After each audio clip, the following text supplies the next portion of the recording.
ఈ వడ్డాణం చూడండి. ఈ వడ్డాణంలో మనకి నక్షి పార్ట్ చాలా ఎక్కువగా కనిపిస్తుంది. అలాగే మీకు స్టోన్ ఎక్కడైతే వచ్చిందో దాన్ని టిక్ వర్క్ చేయడం వల్ల మీకు వెయిట్ బాగా మినిమైజ్ అయిందనమాట. అంటే ఇదివరకు ఘాట్ వర్క్ చేసేటప్పుడు వెయిట్ బాగా వచ్చేదనమాట.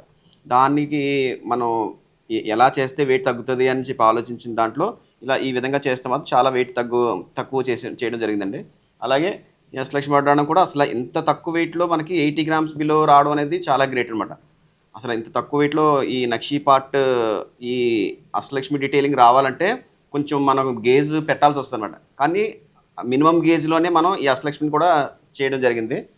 ఇది కూడా అంతే. ఇవి 3 కూడా 80 గ్రామ్స్ బిలోనేనండి. ఈ 2 తీసుకోండి. ఈ 2 చూడండి ఒకసారి. ఈ 2 కూడా దీని డీటెయిలింగ్ చూడండి ఒకసారి.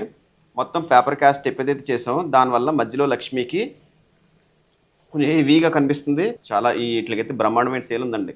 చాలా బాగుంది. అసలు మొన్న శ్రావణ మాసం సీజన్లో అయితే ఎన్ని వడ్డాలు ఉన్నాయో మాకే తెలియదు. అలా అన్ని బాగా బెల్ట్లు బాగా వెళ్ళాయండి. దాని కొంచెం ఎన్ని రీస్టాక్ అయ్యి మొత్తం కొత్తగా వచ్చాయి అన్నీ కూడా. ఇది కూడా చూడండి, ఇక్కడ పర్ల్స్ వర్క్ ఎప్పుడైతే పైన ఇలా ఇవ్వడం జరిగిందో దానివల్ల ఇంకా కొంచెం అంటే హ్యాంగ్ అవుతున్నట్టు ఉంటుంది. దూరం కూడా లాంగ్ అపీరెన్స్ చాలా బాగుంటుంది అనమాట.